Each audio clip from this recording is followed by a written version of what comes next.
The magic trick is when the mentor and the mentee become peers. And that can happen very early in the relationship because most mentors, when they're effective, are engaging in a relationship with a mentee where they, the mentor, are also learning. And part of the way you learn is you learn by telling things from your own experience. Those forum meetings were not just for the person who was presenting, they were for everybody else in the room who was sitting there going, I had this similar experience too. Here's what happened. And you're integrating these experiences as you're talking about your own experiences into the contemporary or context of whatever the current problem is.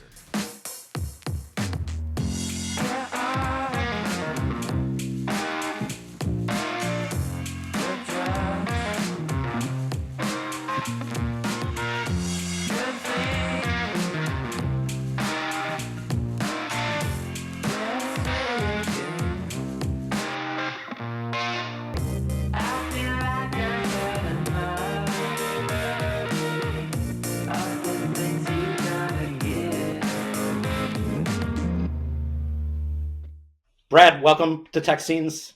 Welcome back to Tech Scenes, this time unplugged. I am delighted to be back unplugged. The car version unplugged, driving a Tesla probably makes more sense, but I kind of was going for like the MTV unplugged when I did the unplugged idea. I don't know.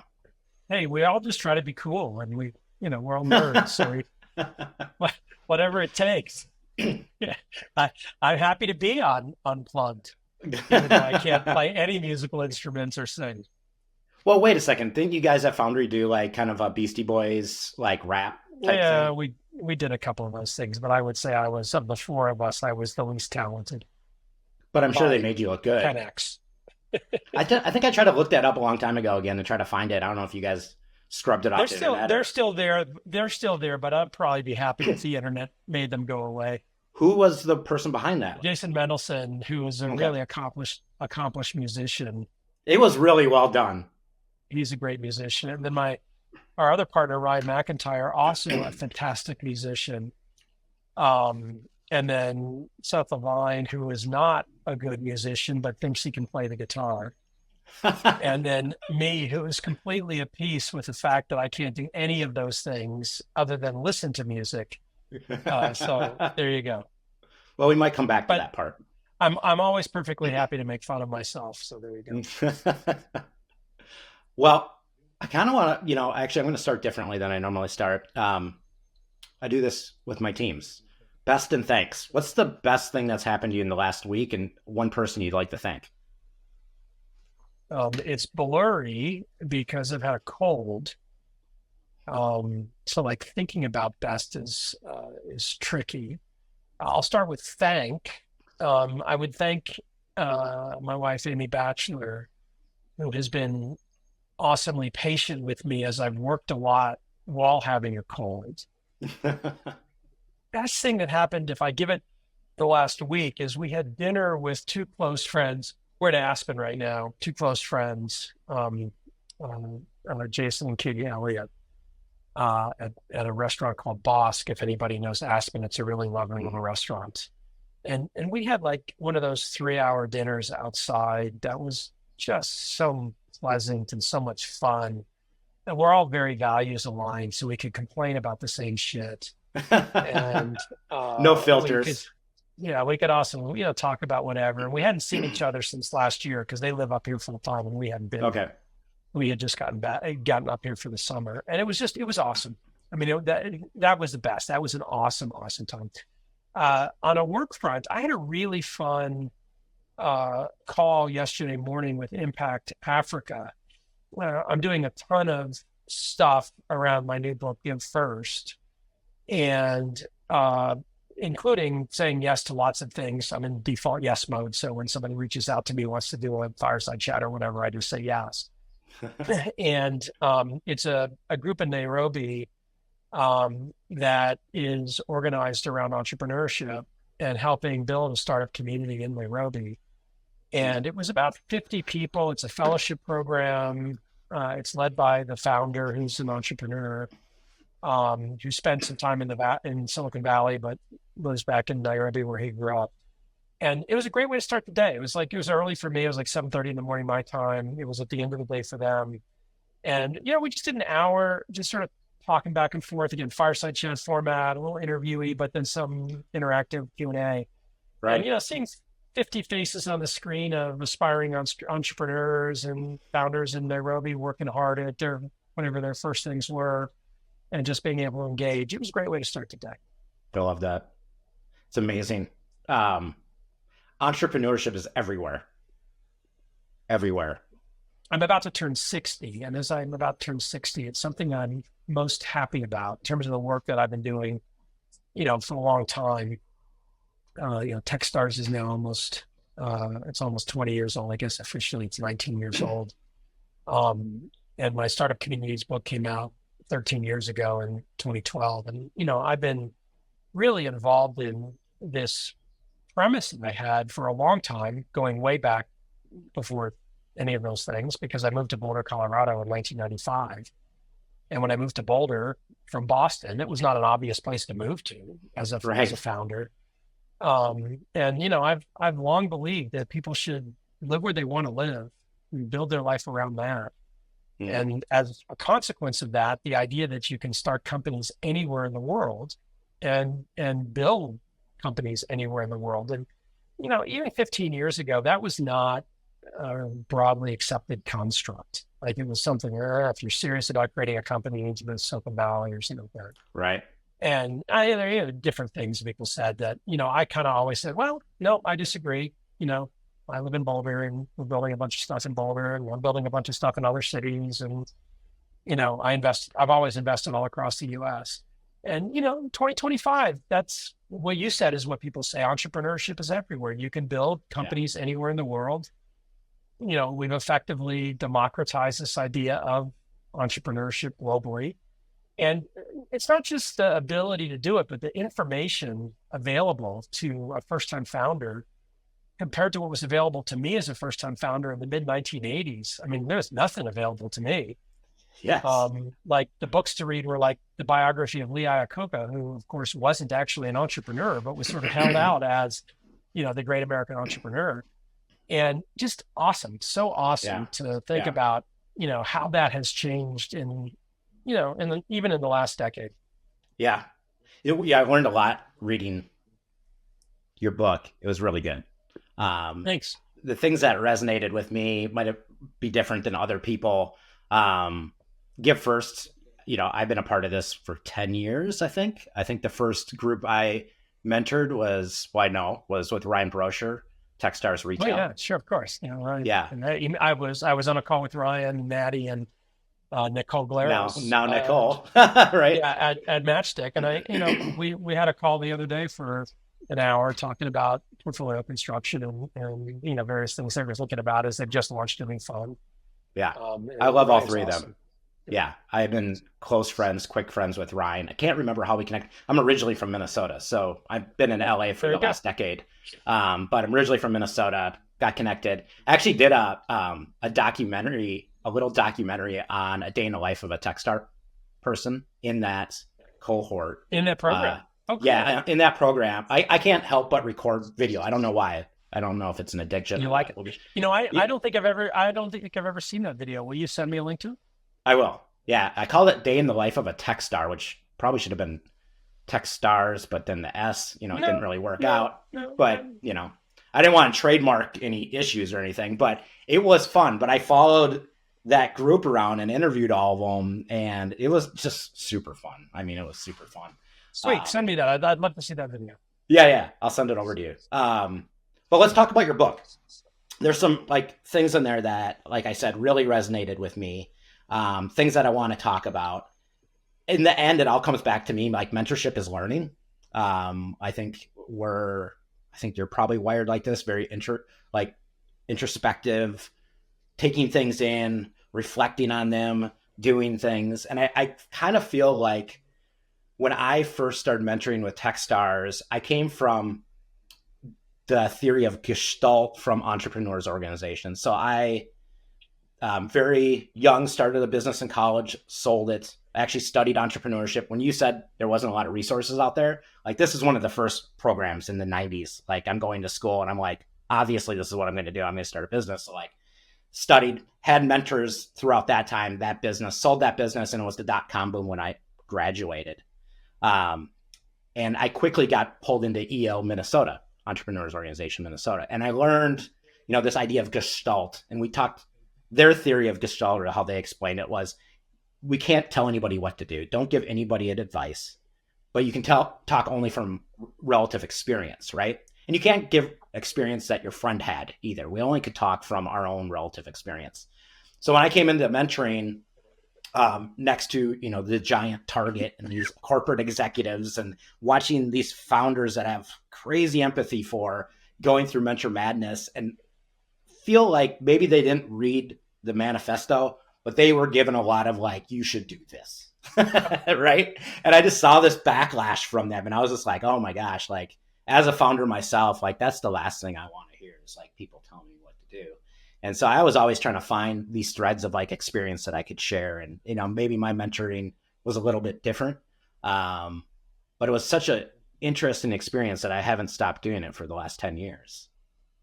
Well, I think the roots that we have, you and I have, are very similar because even just the way you're talking about it, you immediately understand it. My guess is one of those roots is EO.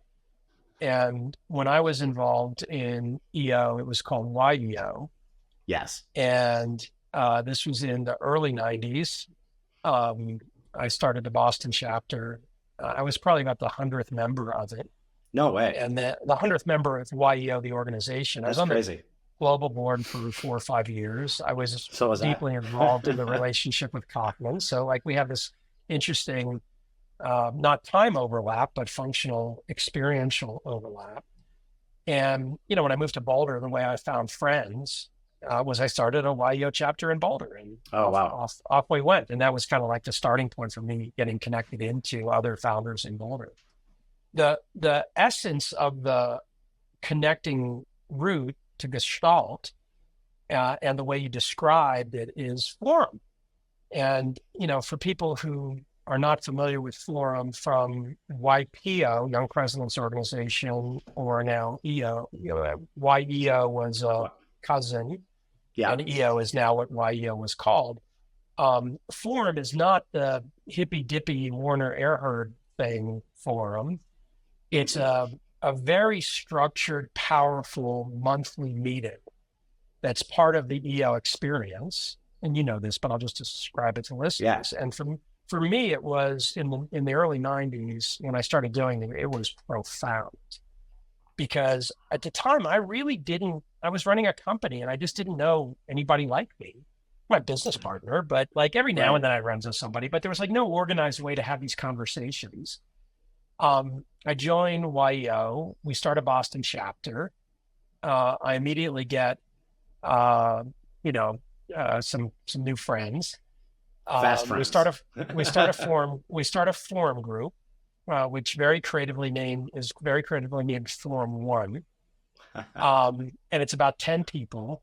It's the same 10 people every month. We go to forum training. I remember doing a retreat for a 3-day weekend where we got trained by a guy named Mohammed Fathalbab, who I lost track of, but should probably reconnect with because Mohammed was awesome and we were really good friends for a long time. In fact, this will make me go reach out to him. I'm sure I have an email for him.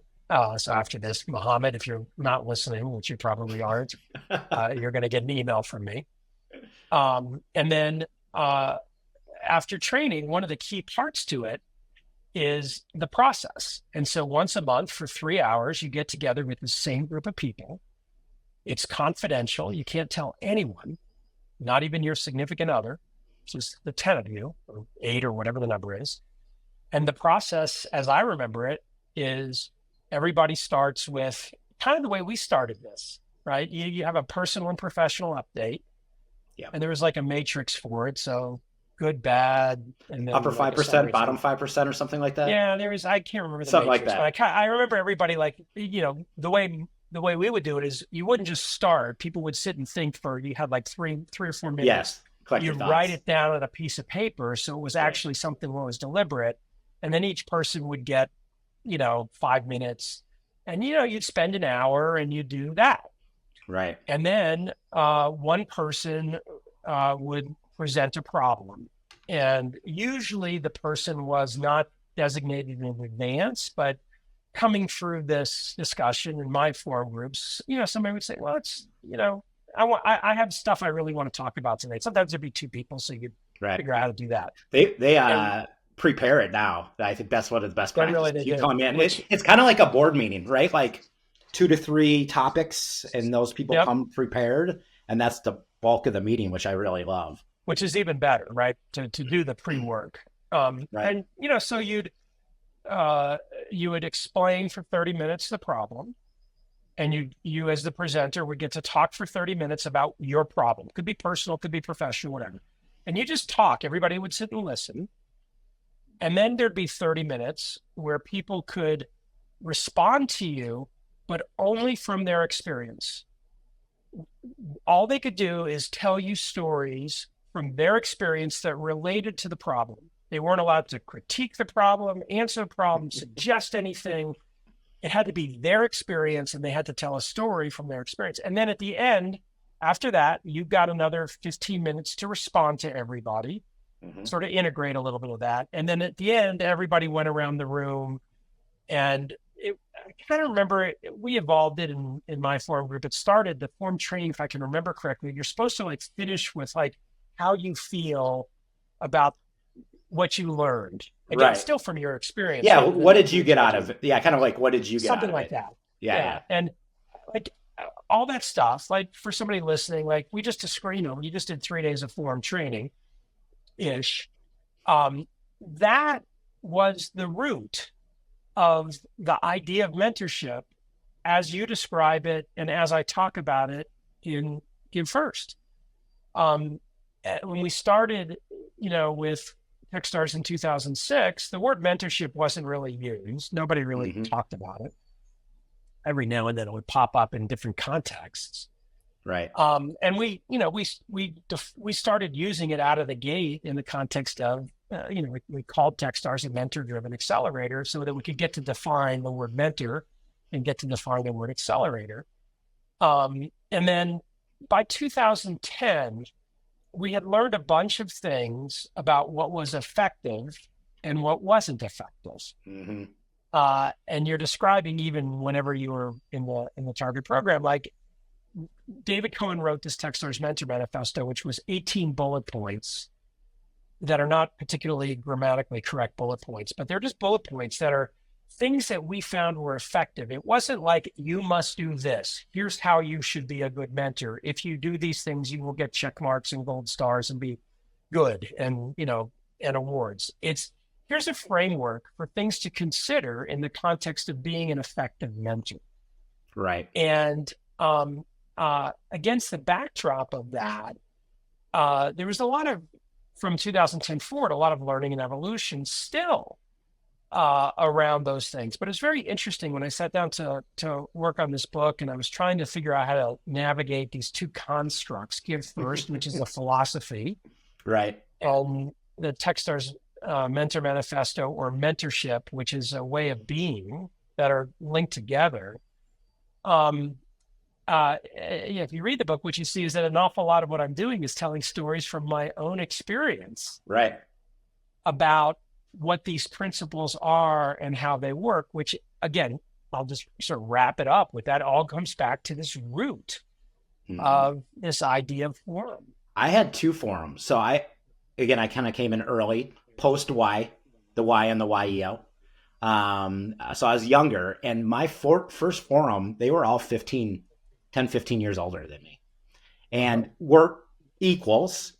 But I was so excited to be in that forum because I had 7 mentors surrounding me, every month, and a text or a phone call away, probably a phone call at that time. And I was kind of the young guy. Jeff understands technology, I'd fix their phones and stuff. But that was so fun for me to just draw on their years of experience, being true entrepreneurs. The same thing was with my entrepreneur professor, Jeff Cornwall, he was a very successful entrepreneur. And I was able to learn from him. And, that was crazy to have that in school when I was actually building a company at the same time. And going all the way back for me, like I think about my first mentors and I thank them in my book, but it was really my uncles that I probably bothered when we were out fishing or hunting, asking them endless questions about their business. They're all entrepreneurs. I grew up in an entrepreneurial family, which I think maybe my deep empathy comes from with founders. I think I've really probably clarified that over the years, but I was always super interested in entrepreneurship and the idea of building something. And I was always asking questions and had literally 20 jobs, started 2 companies before I graduated college, because I'd go in, I'd learn the process. Once I figured out you make a pizza in this way, because that was the most economical way and you ordered it, I would move on to the next one and try to figure out that next business.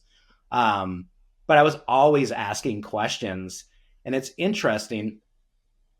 EO, actually, this was a thing that they talked about, the entrepreneurial life cycle is like you come in, they built the accelerator program too. We could talk about that.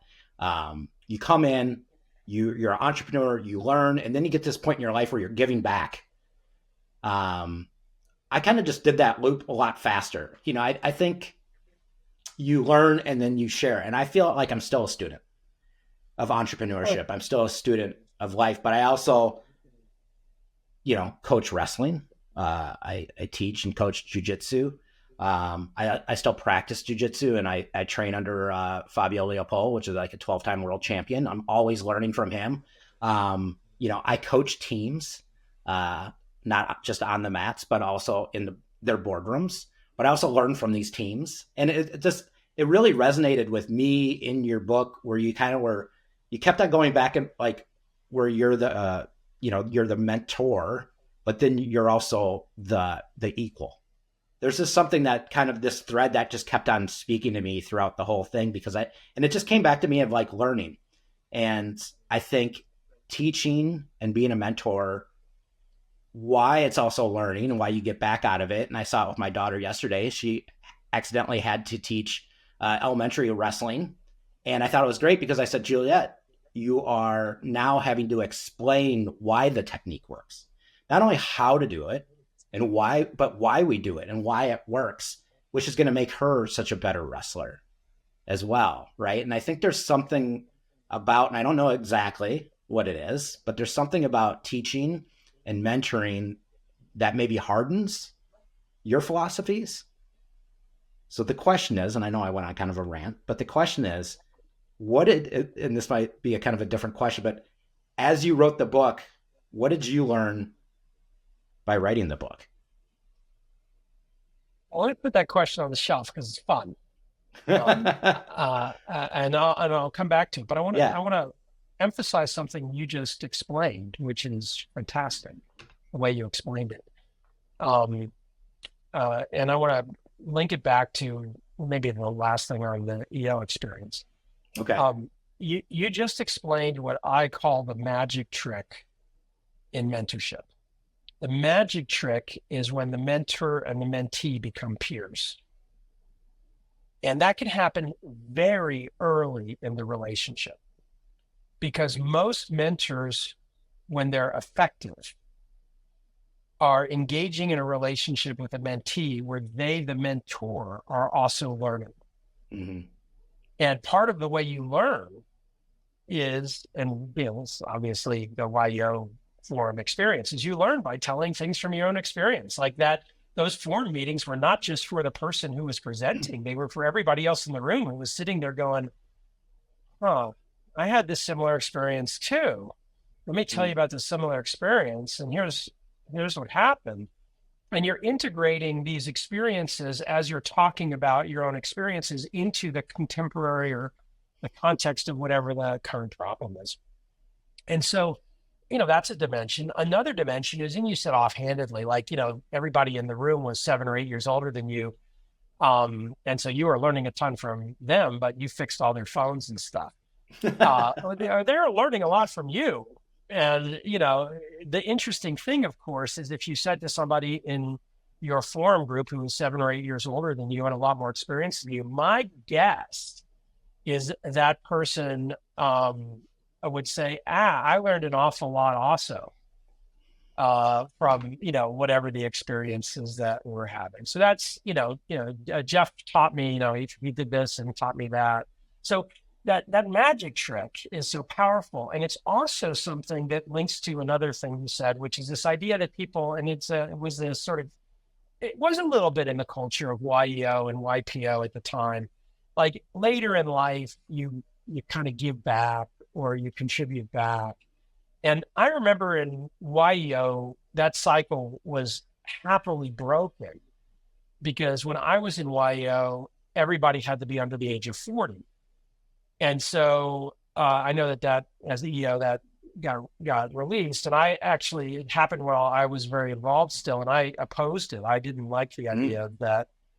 And what ended up happening was I was on the board when that happened. Right? The first change was that there was an organization created called World Entrepreneurs Organization, WEO. And that was it. Once you got to 40, you became part of WEO, and then you could stay till you were 50. And a little bit of it was defense. I think organizational defensiveness against people who would get to 40 and then they go join YPO. Right. Some of it was lose them. Some of it was people would say, I want to stay in my forum group. I'm 41, but I've got like this super deep relationship with a set of people. Right. I left YEO when I was 38, and I did it very deliberately. I'm like, I think it serves as a purpose for that cohort to be at the same, plus or minus 5, 6, 7 years from the midpoint is actually pretty healthy. Yeah. And so this interesting thing that it broke the cycle of giving back later because you were mentoring each other and you're playing a mentoring role when you're in your first company, when you're in your early mid-20s. So like you were participating in both directions. And for me, and I talk about it some in the book, in the story with Len Fassler, but also with my uncle, Charlie Feld, where, very early on, they were profound mentors for me, but those relationships became peer relationships at different points in time in different ways. And when they became peer relationships, it was like a level up of this thing in a dramatic way. And that's very unique as really an uncle peer relationship in business. I think that's right. That's right. And, again, there's a long story about it, but I'll go to the second thing. What did I learn when writing the book? So when I wrote the book, there are a bunch of things that were powerful and useful to me. One, this is my 9th book. So I kind of have a pretty good sense now how to write my kind of a book, right? Like there's different kinds of books, but a book that I would write. And I know what work needs to go into it, and I have a way of doing it. So I wrote a first draft, and I sent out the first draft to about 25 people. And the feedback that I got back, I got a lot of detailed feedback, but the high level feedback that I got back was one, you've sort of jammed two concepts together. You've jammed together this philosophy of give first and this concept of mentorship. And it's sort of like the book that reading it forward, it stops midway, and then like you flip it over and turn it upside down and then read it that. It was like that. It was like two things jammed together rather than an integrated construct. And I'd had that problem before. I had to completely refactor several other books I've written.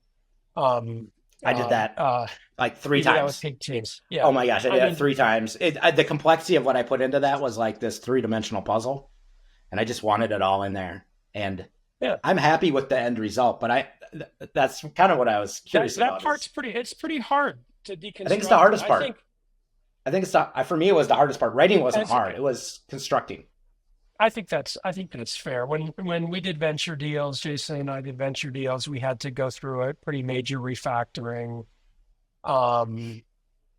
Startup Boards, the first edition of that book, I don't actually think is a very good book. It's an okay book. It's not a bad book, but it's not a great book, right? So put it on a 1 to 10, like it was unique, but it was like a 5 or a 6 out of 10.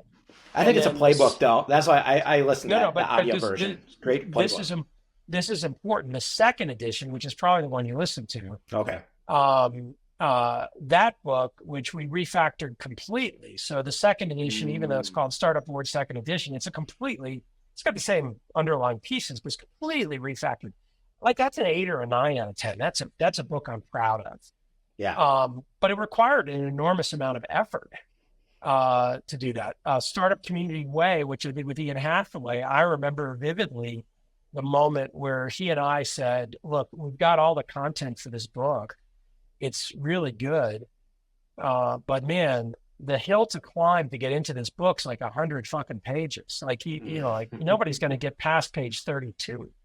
Right. And both of us were feeling that way. And so what we did was in that particular case, and I'll get to Gig Thirst in a sec, but in that particular case, we essentially divided the book completely we did a 2x2 matrix. And I have to dig now to remember the axes. On one axis was the concept that we were trying to get across. And on the other axis was the participants in the concept. And so we just completely restructured. We did end up coming up with a conceptual frame for the whole book, which was the idea of how a complex adaptive system worked. And then, we had to write a whole bunch of connective tissue to make the book work in this, like throw all the pieces on the floor and start again. With this book, I knew what I needed to do to get the mentorship and the philosophy of Give First linked together. So I knew what that work was.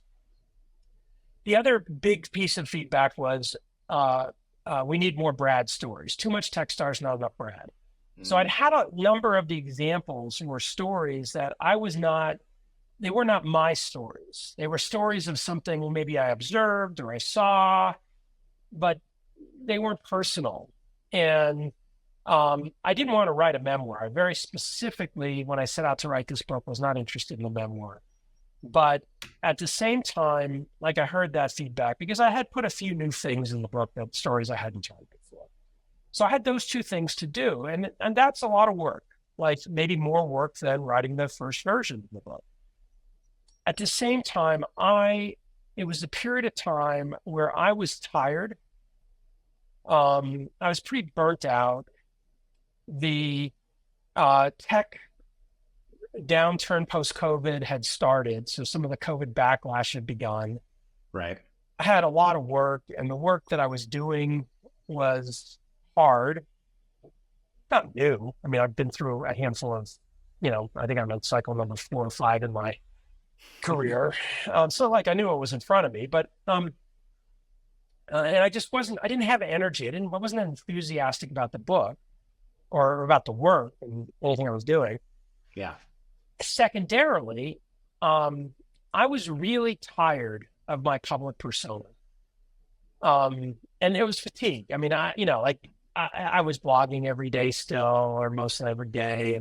And I was just kind of tired and done. I was kind of annoyed, trending towards unhappy with some of the characteristics that were emerging in venture capital broadly writ, especially around the separation that I would describe today between asset management and actual venture capital and early stage investing.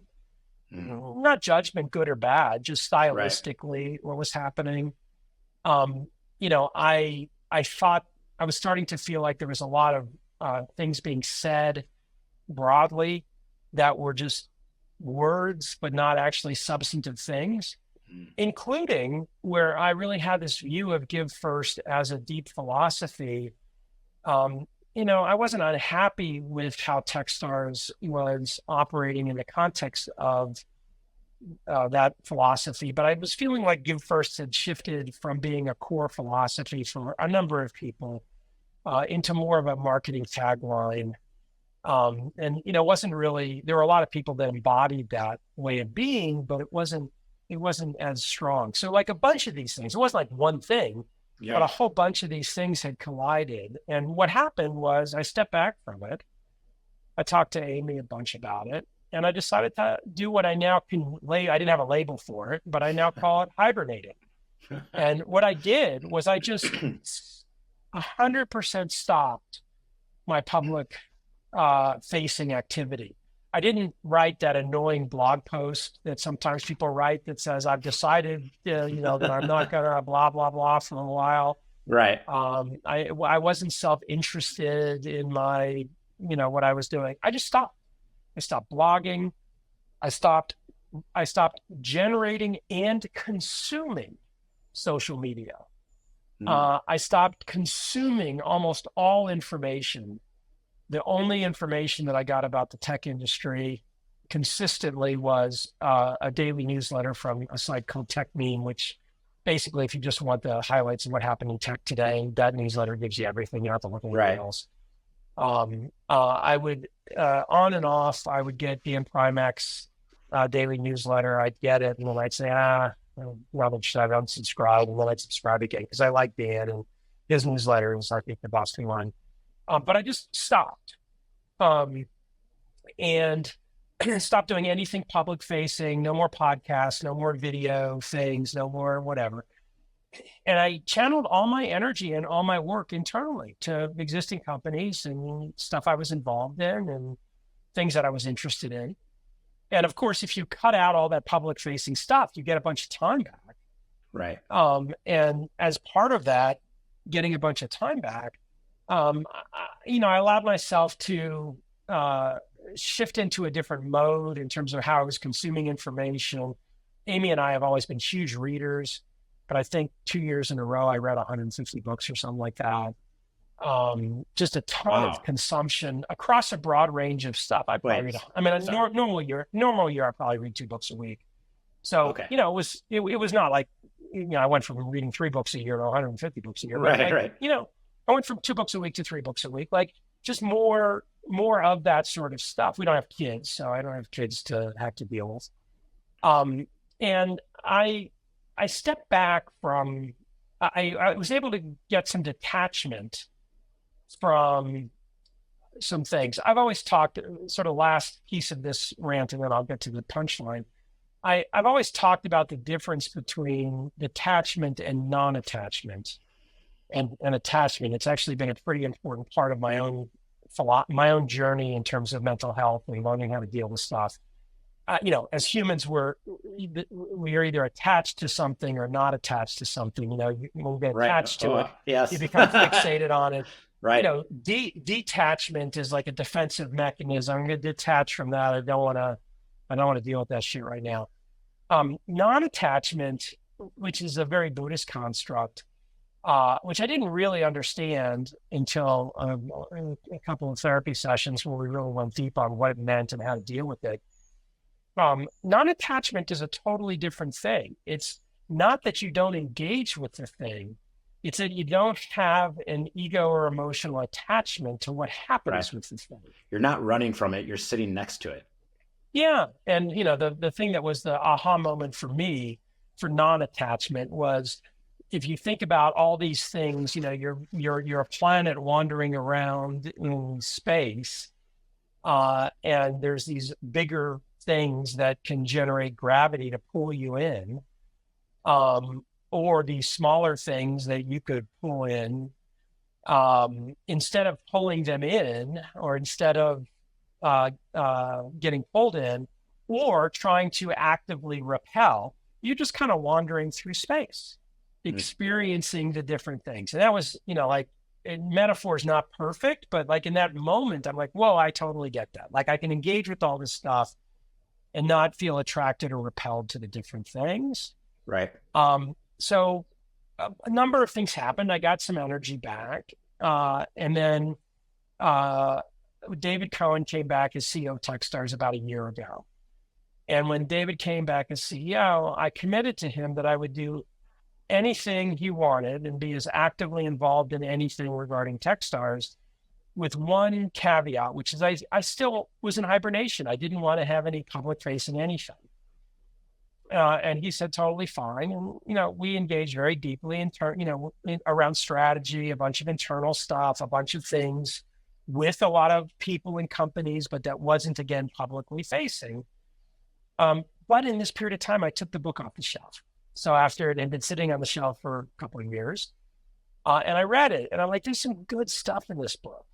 I got a lot of work to do, but I liked it. So I spent Right. 6 months. I spent 6 months of the second half of last year basically rewriting the book, taking the basic pieces and, creating a book that integrated the Give First, integrated mentorship, integrated a bunch more of my own stories, added a few constructs to it, like entrepreneurial Sadaka, talked about the challenges of the Give First philosophy, which I hadn't had in the first draft, which a number of people have pointed out. Hey, Brad, there's, every philosophy has issues with it. Like, don't avoid those, like talk about them, put them out there. Right. And then I think in the end, when I finished the book, which was kind of around the holidays, I shared it with David. I shared it with a couple of other people, not as wide an audience this time, but a few people that I knew would go deep on it, who went deep and gave me a lot of good feedback. I tuned a few things up. And I kind of realized if I was going to put it out in the world, I may as well put it out in the world like I have before. Decided to come out of hibernation.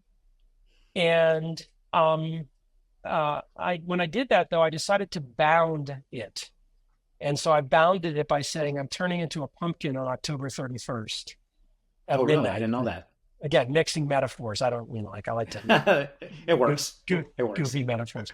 But I turned 60 on December 1st, and I'm going to do the same thing. On October 31st, I'm going to check out a public-facing thing for some period of time. I don't know how long. It might be for a month or two. It might be for longer. Right. And I'm going to allow myself, and it comes back to something I've learned. There's a cliche that we use in entrepreneurship all the time, which is it's a marathon, not a sprint. And I'm a marathon runner. I run a bunch of marathons. And so I kind of always liked that cliche. Right. But one of my problems, individual problems, is I really don't have a good governor on it, my energy level. And so I exhaust myself. And a big part of my struggles over the years with depression, which I've been very public about, has mostly been physical and physiological exhaustion. And that my tank is completely depleted through my behavior. And then I finally tip over and become depressed. And sometimes they're short-lived. I used to think the short-lived things were just exhaustion and burnout, but they were depressive episodes. They might have lasted for 2 weeks or 4 weeks, not for 3 months or 6 months. They used to happen at the end of the year, when everybody slows down a little bit. So kind of sometime around Thanksgiving or even around Halloween. Yeah. And, I used to just talk about being a cranky Jewish kid that didn't have Christmas and the holidays were stupid and I didn't like them and stuff. But that was just me rationalizing that I was depressed. I was actually just exhausted. Right. And so, what Amy and I's joke now is maybe the right modality for the rest of my time on this planet is a bunch of sprints with rests in between. And, a sprint might be a month, it might be 3 months, it might be 6 months. And then it's like, now that I know what it's like to disengage for 2 years from all public facing things. Right. And I do now know what it feels like to kind of re-engage, and it's been fun. Right. I've been having a lot of fun the last couple of months. I've gotten, a lot of connects with people that I hadn't really connected with before. New people that I've got connections with, lots of friends who I had connections with when I was hibernating, but by being more public, connections are on different dimensions. And I'm back to the base of this. I'm learning a lot because of this compressed focus on this new concept in public. And, of course, there's lots of problems with Give First, and there's lots of problems with mentorship. Like, this is nothing's not the perfect. Book. No, of course not. It's not the book that here's the answer. And if you read this book, I like to say it's not a religion. You don't read this book and become enlightened. It's just it's just some ideas. Right. And so that's been really fun, but by constraining it, I actually feel like I can understand my own energy dynamics around it, which may be the most powerful part of what I've learned from this, which is as I wander up to 60, undeniably, Amy and I are in the third of life. I am not on the train of live forever. I am not on the train of upload my consciousness. I am not going to take blood injections from 19-year-olds. I, you know, I think I'll probably be done, sick and tired of the human race by the time I hit hopefully 90. I hope I get another 30 years in me. And I reserve the right to change my mind. And hey, machines and AI, if you're listening to me, I love you. You're wonderful. Please don't exterminate me. And, you know, if things change, like, don't play this back to me when, you know, you're about to exterminate me at 91, saying, hey, you said you wanted only to 90. Like, please don't do that. You know, allow me to change my mind. But, you know, from where I sit, like, I like this notion of changing that cadence significantly. That's the word. For the balance of the experience that I have here on this planet. Can you let me reframe this for you? Please. And I talk to my teams about this all the time. They're like, we want to go faster. We need to do more. Everything's moving faster and faster. And I tell them the way to do that is to stop. Yep.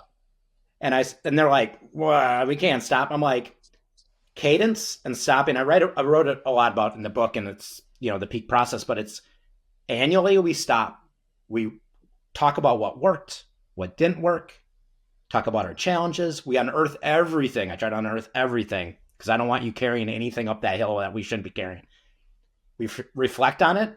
So we unpack. We look at it all. We define where we're going to go. We pack it all up with just the things that we needed to get there. And we agree as a team together, which I think is another mantra of yours, together. And then we move, but we have to stop. And then annually, we stop annually, we stop quarterly, we look again back. We're at a new elevation. We've learned things. We change things, constantly iterate. You wrote it in the book, creating a company's, what'd you say, an endless series of experiments, right? So we're always learning, but we need to communicate, dial in, reflect on it, plan, iterate, execute. And then weekly, we need to look at I love using OKRs. I do it a little bit different. We call them peak OKRs. They're better. But then we iterate on those. You know, we have to we need to be grounded in focus and flexibility. And it changes as the company grows. So like, I'm very micro. You're building things at the macro level. I'm at the team level, unlocking the teams and getting them to work together. But there's something in a cadence. And I think my reframe for you is it's the marathon and sprint thing. All good teams take timeouts. All good most sports have quarters and half times. And in that time, I think those teams have a coach that settles them down, reflects on what's happening, reflects on the scoreboard, you know, call your KPIs, and then like gathers the team back up and makes a plan on how to like finish and win. And I think thinking, and I do this, and it's probably been one of the hardest lessons for me too, is this just pause and stop. I'm sure David Cohen did that when he came back in as CEO. Yeah, for sure. It's a great reframing, and it makes me think of two things. You know, David had 3 years where he was chair, but he was not in the operational day-to-day of the business. And, you know, he was involved in a bunch of different things, right? But he wasn't running the company. And it allowed him to sort of think, observe, regroup, recommit to, when he came back in as CEO, recommit to the things that, you know, he believed were critically important in terms of what we had done for the first, 15 years of Techstars that were so powerful. He calls them the 3 recommitments. He's talked about them openly. And just to have them as an example, the 3 recommitments are very simple. Number 1, the only reason Techstars exists is to help founders succeed. Number 2, embrace startup communities. So this idea that you can build startups and startup communities anywhere in the world is a critical part, and the Techstars is part of that fabric on a global basis. It's not the thing doing all of it in all of these places. It's just part of the fabric, because there's lots of things that need to be part of a startup community, and Techstars is one important part of it. But instead of what was happening was we were concentrating on a smaller number of communities, re-embrace that idea of global democratization of entrepreneurship. And then the last, which is a phrase I love, Walt Winchell, who's been involved in Techstars from almost the very beginning, and who I met when we were both investors in a company called Harmonix. He was on the board. I was an angel investor in the mid-90s. It created a product called a few people on this video may know, called Guitar Hero, and then they created another product called Rock Bands. Viacom ended up buying them, and then the investor group bought it back from Viacom, and then Epic Software bought them. Walt's statement to me over and over again through even the early growth of Techstars was, Brad, bigger is better. Better is better, not bigger is better. Right. He would say he would say very simply, bigger is not better. Better is better. And so the third recommitment is simply better is better. Like, focus on everything we do for founders. That's the only reason Techstars exists. We do it globally by embracing startup communities. And our goal is to just do what we do better all the time, not more of it, just better. Mm-hmm. And whatever that translates to is success. So that kind of on one side of this equation. The other is, the first book David and I wrote, also happened to be the first book David wrote. It was a book called Do More Faster, which were Do More Faster, Lessons from Techstars. And it was, David had a little thing on his door frame that said "Do More Faster," and it was kind of like when people left the meeting with him, they tapped on things like 2006, 2007, 2008. It's like a Ted Lasso, the Ted Lasso thing. It was very much like that. I think that it was really fun. It was a good sort of like, people like, we're at the very early stage of this thing. We were going to write a book at one point called Do Even More Faster. And we decided not to. And one of the things that we were constantly talking about is maybe the right book to write is Do Even More Slower. Because, as a leader, you get to a place where, you still have a machine, your business, that's doing lots of things and trying to do things faster. But to your point, you have to slow down and look at what's going on to figure out what things to do. If all you're doing is just more, faster, and you don't have clarity on what you're trying to get to and why the things you're doing more faster aren't necessarily working, right, and why the mistakes you're making or the things that are breaking are actually breaking, well, how do you do that? You do that by slowing down and paying attention. Yeah. And to some degree, the discussion you gave me of the reframe, in an arc of life, forget about business. Like, at 58, when I'm tired and worn out, and I know I've struggled with depression over the years, and I'm, kind of sitting around, and I've got a lot of grindy work to do to get through some hard stuff with my work. Like, slow down, kid. Like, take it easy. As you get older, right? I see people in their 70s and 80s that I don't have an off button. I'm 24/7. And like, I mean, at 60, I don't have the energy I had at 30. I got plenty of energy, but man, I'm very happy when I go for a run and I see a 2 after the 1. The pace per mile. I used to think a 10-minute mile was like for ancient people. Now I'm one of those dudes. Or I finish a run and I kind of have to lay down for an hour and recover versus go on to the next thing. Right? Like the meat puppet gets tired. It ages. It's a thing. Right. And so, like, back to your point, like, figuring out cadence is so powerful. It is powerful. This has been an amazing conversation. You said so many things that I'd love to reflect on, but I know that we had an hour, and I want to keep it to our hour. We ended our last conversation on film. I asked if robots took over the world, and you said, of course they did. They did a long time ago. Any change of thoughts on that? Yeah, they're making progress. I think you should. I think you should make sure you get that clip out there in the world. I mean, I've been, I get asked the question. Not everybody cares about. I'll send you the What? clip. You We send could me clip the. it. I think it. I Let's think do it's it. the intro to. I think it's the cold intro to our last conversation from Tech Yeah. Scenes. All right. Send me the clip. I'd love to. I'd love to put it up on my blog and say, look, remember? I mean, like the first time I think I said that was like in 2010 ish. I gave a talk at a conference called Defrag, and the talk was resistance is futile. And my comment was, I don't know whether we're going to become human enhanced machines or machine enhanced humans. I don't care.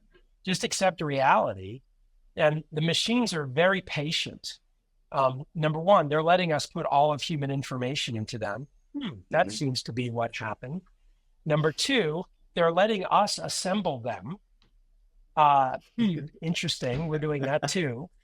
And not just assemble them, but figure out how to create enough power to power them, and on and on and on.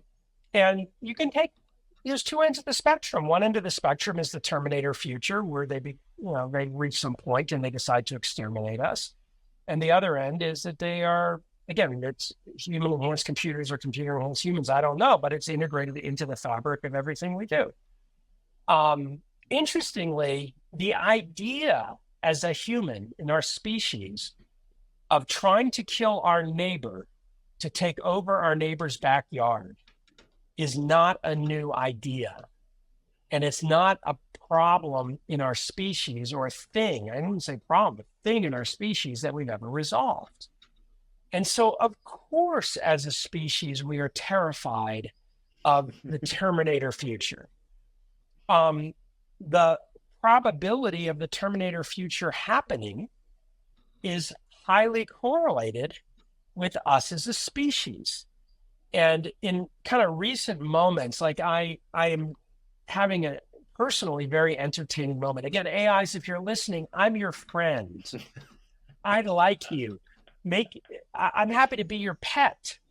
I mean, please just take good care of me. Is that a Jane's Addiction song? It probably We make great is. pets. We make great pets. No, it's not Jane's Addiction. It's Perry Farrell's other band that he did for a short period of time. Yes, we make great pets. We make great pets. I make a great pet. Look, I mean, it's a fun thing to play with these days is ask a detailed question to Claude that you know the answer to. Start with Grok. Grok's more fun to start with because it gets things wrong more. And give it like a URL to look at, so it's going to get things wrong for sure because it's going to over-index on whatever URL you give it. Like make it a hard question, and then challenge it for a while. Like feed it little questions, just like you would in an argument with a human, where the human gave you some response that you didn't agree with, and you argued with it some. The difference is it's trying to kind of come back rather than arguing with you. It's coming back and trying to give you a better and better answer. And then ask the same question to Claude, and then take Claude's answer and give it to Grok. You have to. No. They don't talk. They don't talk to each other. So if you give it the URLs, which of course you can share, they say, I can't look at the URL for that one. Okay, whatever. Copy the text, stick it in the other, and say, here's what Claude said. What do you think of what Claude said? And how does that change your perspective?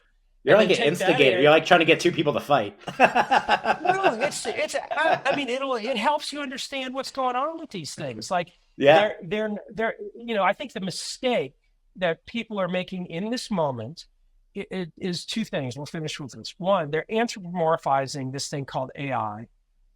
AI is just another software technology. It's no different than the other software technologies that have been over-marketed that have profound impact on things. The cloud was way over-marketed at the beginning. Profound impact. Web 2.0, huge impact, massively over-marketed. The internet, in the web, enormous impact, massively over-marketed at the beginning. And, like things change and how people, and, like if you can get rid of the marketing, garbage, you actually get to some really interesting stuff. The problem with the technology in 2025 is it's pervasive across society. Everybody has almost everybody has deep and immediate and extensive access to. And so a lot of people start thinking that when they type something into the little box, the answer that comes back is true, or is factually correct, or is complete. And in the same way that if you ask me a question as a human, the answer you get back is maybe or maybe not. It's correct, complete, factually accurate. I'm Right. And that part of like inquiry and part of using your brain is to explore and analyze the interactions. And that's part of the amazingness of the human brain and the human condition. And unfortunately, I think the marketing of this is you don't have to use your brain anymore. This thing will just answer everything for you.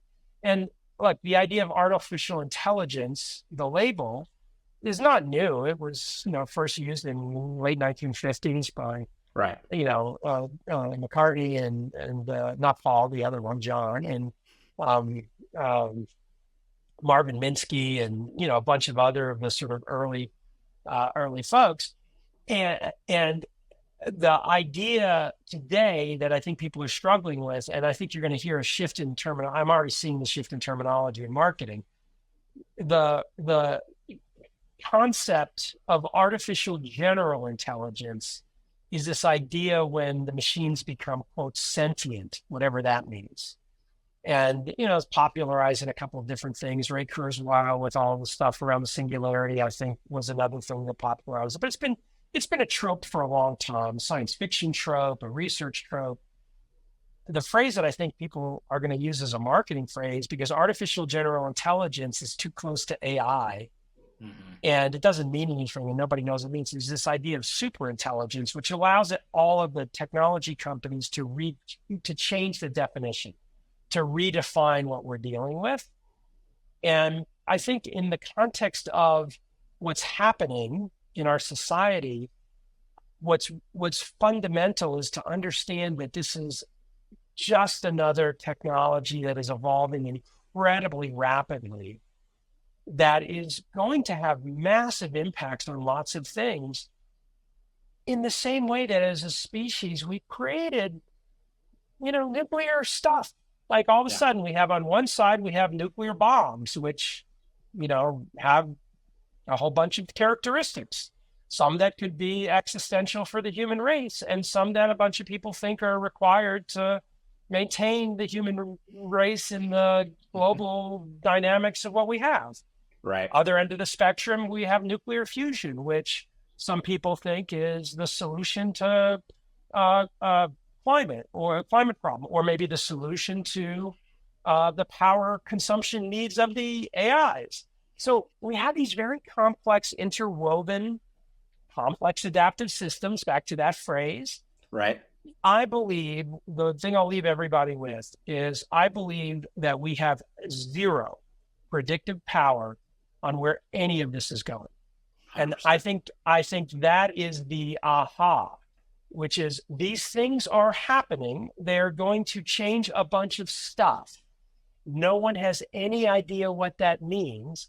It doesn't mean you're along for the ride, because as individuals, human beings, organizations, institutions, cities, states, countries, companies, nonprofits, communities, all religious groups, whatever, all of these things can influence where all of the things go. But the predictive power in this moment, I believe, is zero. So when somebody tells you what's going to happen, it is simply a hypothesis.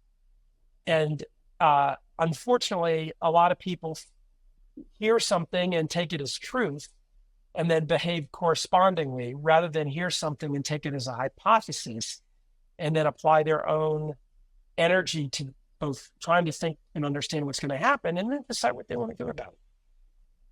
Well said. Well said. I love that. AIs, I'm your friend, really. And so, me too. So by the way, Jeff Martin's your friend too. He's a really nice guy. He's super friendly. We're good pets. We promise that we'll do whatever we can to be helpful. Right. Right. Please don't be mean to me. All right, Brad. Thanks so much for joining me on the show. Great conversations. We could talk all day, but I know that you need to get on to do your other things. So time to go. All right. Time to go. I appreciate it. And we'll talk soon. Thanks.